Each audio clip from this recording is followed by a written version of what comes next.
Welcome to real horror moral stories.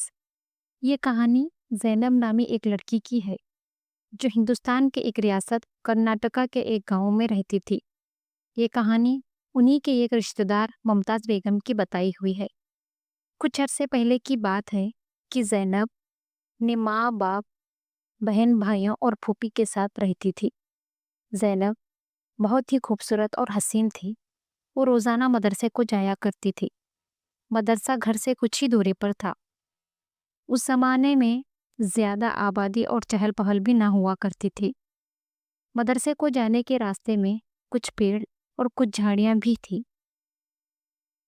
एक दिन वो मदरसे को जा रही थी कि अचानक ज़ैनब को पीछे से आवाज आई, मैं आऊं, मैं आऊं।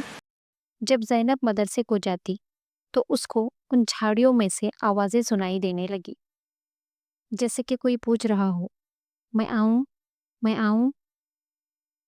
जब वो पीछे मुड़कर देखती तो कोई भी मौजूद ना होता।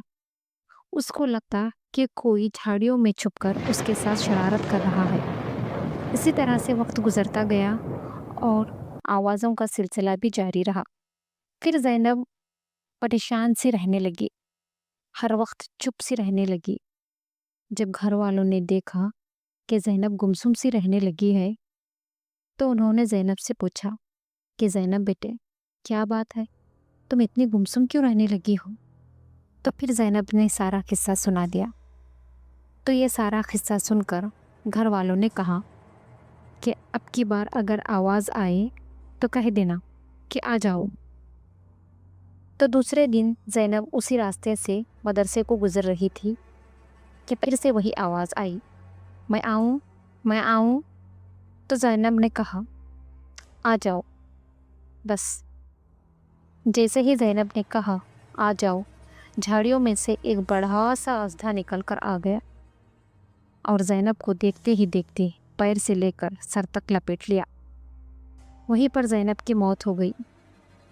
वो एक जिन था जिसने ज़ैनब की जान ले ली।